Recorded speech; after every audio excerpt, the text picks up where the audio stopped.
And we will go. All right. Welcome, everybody, to Burst of Innovation. It's so good to see you this Friday morning. I can't believe it's Friday. I have some questions that I want to start with to go into this topic of bringing the I, or unlocking, actually, because it's already inside of us, the I inside innovation. So my question is, how many processes do you have to follow on any given day in work and life? How many systems do you have to access? How many initiatives are you a part of? I'm guessing if you actually stopped and thought about it, it is in the hundreds. But here's my next question. How many of those processes, systems, initiatives are you truly engaged in? Do you have a personal stake in? You're excited about? I know from the thousands of people really that I've talked to across the globe in my years, that number actually drops substantially. And in fact, sometimes it's even a big fat zero. So what's happening here? Well, first of all, when you aren't engaged, the challenge is you don't do your best in the actual process or the system, right? You just kind of skate by. You do what needs to be done because this isn't a system or process that works for you. So here's what's going on. I call it initiative fatigue. We have so many processes, systems, initiatives that we're trying to follow on any given day that is actually exhausting for us. Isn't that how you feel? Like so exhausted that you have to follow all these processes and systems. And I find that the worst case of this is in innovation, around innovation efforts. An innovation process that we're supposed to follow, but doesn't really actually work for us. It kind of makes us feel like a square peg in a round hole. And then that makes us feel like we're not innovative. It makes it feel like we can't follow along. And frankly, what most of us do, and I know this from experience, is that we kind of hope that it's just kind of going to go away. We're going to wait it out because we're that square peg and it's a round hole for us. It's an innovation system that's supposed to help us ideate, but let's face it, right? We never really log into that system, do we? Or it's the latest and greatest initiative that is supposed to be this one size fits all, yet somehow it doesn't fit for us, does it? Have you ever had those moments where you've got your latest and greatest, particularly in innovation, system, process, it's all the rage, yet the people aren't engaged, you're not engaged. It's that innovation fatigue, that initiative fatigue that we all face, and it's exhausting. So why is this important? Well, it's important because I think most of the time what we do is we're overlooking the most important part in innovation. The most important part in bringing in innovation to life and actually making it real and tangible isn't the process, the system, or the initiative. It's the people. It's the I in innovation, the individual, the what I always call the human side of innovation. That's how we ignite, scale, and engage innovation. So as many of you in my community know, I went on this obsessive path that I'll talk very briefly about to understand how we as humans innovate. Because if I know that the processes and the systems aren't doing it for us, we have to flip them over every couple of years. So clearly it's not working. How do we as humans innovate? And I combined this kind of all this research in neuroscience and brain research and behavioral and social psychology and 25 years of work and this assessment we built to better understand something really important. And it's simply this, that being innovative is universal. We all do it. However, how we innovate is unique to each of us. And there's actually 9 styles of innovation or ways that we innovate. And we each have this unique combination. I don't have time in our 10 minutes to go into those styles specifically. I can do that in another one if you want me to. Just tell me in the chat bar yes, and I will make sure to put that on the calendar for next time.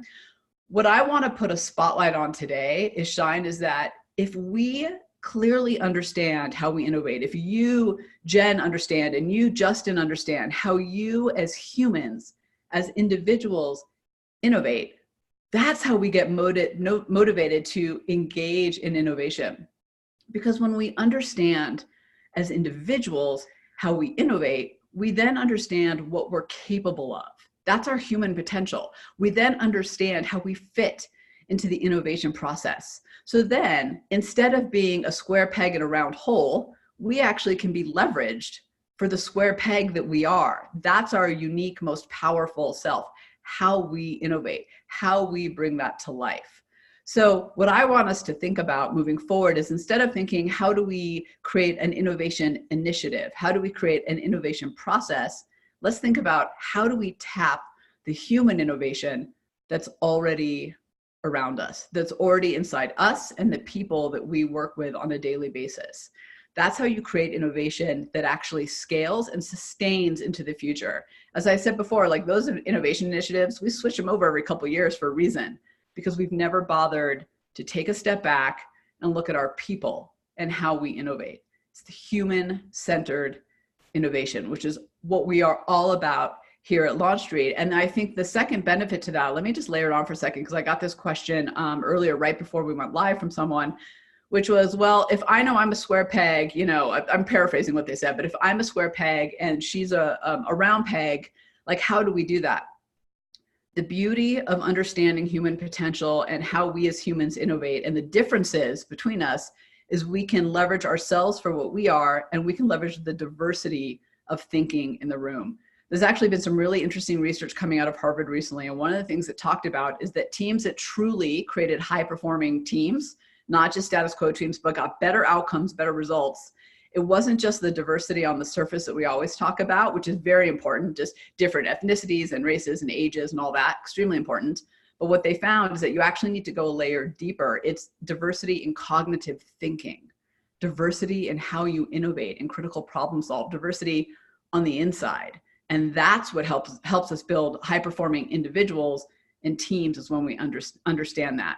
So the next time you're in the leadership meeting and you're talking about innovation and you're talking about initiatives, I hope you'll be that voice to take a step back and say, hey, wait a minute, maybe we need to take a human-centered approach to innovation. We've got 10, 1,000, 50,000 people across the globe. How do we tap them to build a culture of innovation, versus how do we build an initiative that we're asking everyone to follow? A lot of square pegs and different type of pegs going into one type of round hole. And that's why it often doesn't work. I want to kind of close it out with a story, but if you have any questions, feel free to put it into the chat bar and I'll answer them. So in the time that I have, here's the short story I just want to share with you. It's kind of what happened here that I think highlights it for me. So we're a virtual team, a lot of us. So it's really important to me that we figure out how to collaborate and work as a team when we're all in these remote locations. So I heard on some podcasts about this awesome collaboration and productivity tool, and I was in. So I went and I downloaded it and I set up the team. I think I spent like half a day figuring everything out. And then, of course, I brought it out to the team, all excitement, like, hey guys, this is what we're doing now. We're gonna all follow this collaboration software. It's gonna be amazing. Excuse me, they use it in Silicon Valley. It's gonna be great. So I think for like 48 hours, we were on it. And then that dwindled to 24, to like 2 of us on it. And that dwindled to just me on it. And then frankly, that dwindled to nobody on it. So what happened there? It wasn't the software. It's not that, oh, it just wasn't a fit for the team. Nothing would have been a fit for the team. Because the reality is, what I didn't do is exactly what I'm saying here, is I didn't take a step back and say, hey, how do we as humans collaborate and tap each other? Then maybe that software would have worked, or maybe we would have picked a different one. But if we had taken a step back and said, hey, how do we as individuals innovate, and how do we collaborate, and how do we work together better, and how do we figure that out from a human side, we would have gotten to the process and the initiative and the culture. Instead, I started with the process and the initiative and tried to work backwards. It didn't work. And that could be why you're scratching your head and thinking, well, why isn't this working? We've got to put the I back in innovation. And the beauty is, it's inside all of us. So all we have to do is unlock the innovation inside of us. I just got a question in asking me about, is human-centered innovation means it's a free-for-all? Great question.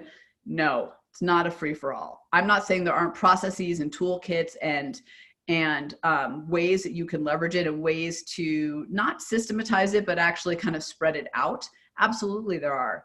But when the focus is, hey, Tamara, how do I engage you in the innovation process? Not let me give you a process to follow. And hey, Greg, hey, I see you on. How do I tap you at your best self? And Bob, how do I tap you at your best self? Then the innovation follows. Then we avoid the innovation fatigue that is wearing us all out. And I promise you, because I hear this from teams I talk to all the time, the water cooler talk, just to date myself, is, yeah, I'm just going to sit and wait it out. It's just another initiative from leadership. Yeah, I'm just going to like skate by. Yeah, I'll try it a few times, but if it doesn't work, I'm out. Right? That's what happens when we pile on initiatives to people. So let's take it back. Let's get into human-centered innovation that actually works, and let's engage the people, and then we'll figure out the process and initiative. All right, my time is up. I can't even believe it, so fast. Thank you for joining me for Burst of Innovation. If you have any questions or something you want me to answer, let me know. If you have anyone and yourself that you want to get notified of these live, just go ahead and subscribe at our website, because that's how you get access to these. All right, talk to everyone soon. Bye.